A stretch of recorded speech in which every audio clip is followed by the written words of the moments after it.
Assalamualaikum warahmatullahi wabarakatuh. Alhamdulillahirrahmanirrahim. Wabihi nasta'in wa ala umri dunya waddin. Wassalatu wassalamu ala asrofil anbiya'i wal mursalin sayyidina Muhammadin wa ala alihi washabbihi ajmain. Pertama-tama marilah kita panjatkan puji dan syukur kepada Allah Subhanahu wa taala yang mana atas nikmat dan karunia-Nya kita bisa mempresentasikan materi yang bertemakan siklus penjualan. Mungkin perkenalkan, nama saya Sultan Ridho Trimandaripa selaku moderator, juga ada rekan saya. Perkenalkan, nama saya Gitaris Pratama. Mungkin untuk sesi perkenalan cukup. Selanjutnya ada pemaparan materi. Yang pertama ada pengertian. Pengertian, penjualan adalah suatu sistem kegiatan pokok perusahaan untuk memperjualbelikan barang dan jasa yang perusahaan hasilkan. Siklus penjualan merupakan urutan terjadinya transaksi penjualan yang dimulai dari kegiatan pemesanan pelanggan sampai dengan melakukan pelaporan manajerial kepada pimpinan perusahaan. Selanjutnya ada sistem informasi akuntansi. Menurut Moyadi di sini, sistem informasi akuntansi penjualan adalah sistem yang berorganisir prosedur dan metode untuk menghasilkan analisis distribusi juga memperoleh informasi terkait penjualan. Selanjutnya ada tujuan siklus penjualan. Yang pertama, ada meningkatnya pendapatan perusahaan, memperluas pangsa pasar. Yang ketiga, meningkatkan kepuasan pelanggan, melakukan efisiensi operasional, juga yang terakhir ada meningkatkan manajemen keuangan. Di sini ada siklus penjualan tunai juga, yang mana merupakan sistem yang diberlakukan oleh perusahaan dalam menjual barang dengan cara mewajibkan pembeli untuk melakukan pembayaran harga terlebih dahulu sebelum barang diserahkan pada pembeli. Dan yang selanjutnya ada prosedur penjualan tunai, yang mana ada 5 metode, yaitu prosedur order penjualan, prosedur penerimaan kas, meningkatkan kepuasan pelanggan, prosedur pembungkusan dan penyerahan barang, dan yang terakhir ada prosedur pencatatan dan penjualan. Di sini juga tertera dokumen yang terlibat dalam siklus penjualan tunai. Ada faktur penjualan tunai, juga ada pita register kas. Boleh di next. Oke, di sini ada juga dokumen yang terlibat dalam siklus penjualan. Bisa dilihat ya teman-teman. Di sini ada bukti setoran bank. Oke, cukup. Boleh di next. Nah, selanjutnya ada flowchart. Atau flowchart adalah diagram bagan alir yang menggambarkan alur kerja atau proses secara sistematis dan mudah dipahami. Di sini juga ada simbol-simbol diagram alir. Yang pertama ada flow, yang mana simbol yang digunakan untuk menggabungkan antara simbol satu dengan simbol yang lain. Yang kedua ada one page reference, yang mana simbol untuk keluar atau masuk penyambungan proses dalam lembar kerja yang sama. Dan yang ketiga ada off page reference, yang mana simbol untuk keluar atau masuk penyambungan proses dalam lembar kerja yang berbeda. Selanjutnya ada terminator, simbol yang menyatakan awal atau akhir suatu program. Ada proses, simbol yang menyatakan suatu proses. Ada decision atau keputusan, simbol yang menunjukkan kondisi tertentu akan menghasilkan dua kemungkinan jawaban, yaitu ya atau tidak. Dan yang selanjutnya ada input atau output, manual operation, dokumen, para define proses, display, juga preparation. Boleh di next. Di sini juga mungkin materi yang kali ini akan disampaikan oleh rekan saya. Baik, untuk selanjutnya yaitu flowchart siklus penjualan tunai. Yang pertama itu yaitu bagian order penjualan.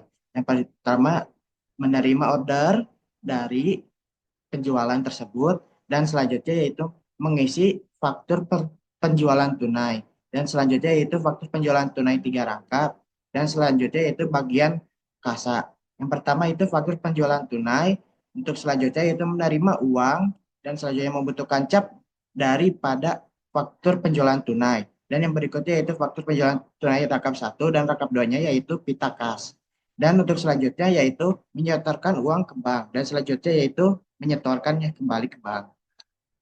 Dan yang selanjutnya yaitu bagian pembungkusan, yaitu faktur penjualan tunai, membungkus barang, dan mencocokkan faktur penjualan tunai 1 dan 2 berikut jumlah uang yang ada di pita kas. Dan selanjutnya yaitu menyerahkan barang pada pembeli dan membutuhkan cap pada faktur penjualan tunai lembar 1. Dan yang selanjutnya itu faktur penjualan tunai rangkap 2. Dan yang di rangkap 3-nya yaitu pita kas. Dan selanjutnya yaitu bagian akuntansi. Yang pertama yaitu faktur penjualan tunai. Dan untuk selanjutnya yaitu mencatat transaksi penjualan tunai memiliki 3 bagian yaitu jurnal penjualan, kartu persediaan, dan jurnal kas. Dan yang terakhir yaitu bukti setor. Dan selanjutnya membandingkan jumlah pada bukti setor dengan jumlah pada seluruh faktur penjualan tunai per hari. Boleh di next.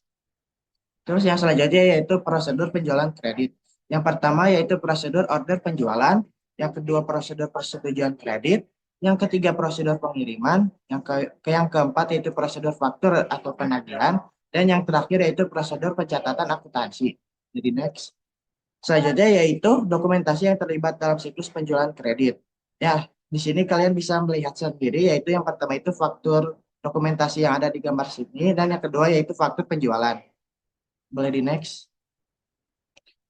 Untuk selanjutnya yaitu siklus penjualan kredit. Sistem penjualan kredit merupakan sistem penjualan di mana pembayaran dilakukan setelah barang diterima pembeli. Boleh di next.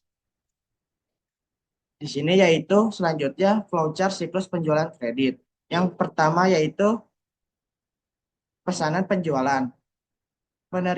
Yang pertama menerima pesanan dari pelanggan, dan selanjutnya yaitu surat pesanan penjualan akan diberikan kepada hal penjualan tersebut distribusi, dan yang selanjutnya yaitu surat perintah pengiriman barang 5 rangkap, dan selanjutnya yaitu kabak kredit.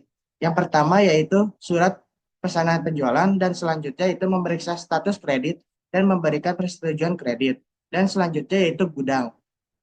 Yang pertama surat perintah pengiriman barang, terus mengirimkan barang yang ditempel pada pembungkus barang dan diminta tanda tangan dari pemeriksanya. Yang selanjutnya itu faktur. Surat pemerintah pengiriman barang, yaitu yang selanjutnya membuat fakturnya. Selanjutnya faktur yang 3 rangkap. Dan selanjutnya yaitu akuntansi. Yang pertama itu fakturnya. Yang selanjutnya jurnal penjualan. Dan yang terakhir itu rekening, kartu piutang, kartu persediaan. Dan selesai. Boleh di next. Untuk selanjutnya yaitu sistem retur penjualan. Sistem retur penjualan adalah sistem pengembalian barang yang dibeli oleh pelanggan karena barang yang dibeli pelanggan rusak atau cacat. Boleh di next. Dan selanjutnya yaitu prosedur retur penjualan. Yang pertama prosedur pengecekan barang, prosedur penjualan, dan yang terakhir itu prosedur gudang. Boleh di next. Dan selanjutnya itu dokumentasi yang terlibat dalam sistem retur penjualan. Di sini kalian bisa melihat, di sini bisa kalian lihat nota retur yang saya tampilkan. Boleh di next. Dan selanjutnya itu flowchart sistem retur penjualan. Yang pertama yaitu mengecek barang rusak, memiliki 2 arti, yang itu tidak ada dan ada. Yang tidak ada itu barang yang disimpan, yang ada itu barang yang dikembalikan, dan selanjutnya itu bagian penjualan. Nota pembelian, membuat layanan penjualan, dan yang terakhir gudang melaporan retur penjualan. Boleh di next. Di sini adalah sumber materi. Di sini kami menerima referensi dari berbagai situs website. Nah, dilihat ya teman-teman, di sini ada Wiratna Sejarah ini, juga ada Telkom University 2020. Dan terima kasih. Mungkin itu saja presentasi dari kami. Mohon maaf bila banyak kesalahan. Akhir kata, saya Sultan Ridho Trinanda Arifah dan saya Givari Rizky Pratama. Wassalamualaikum warahmatullahi wabarakatuh.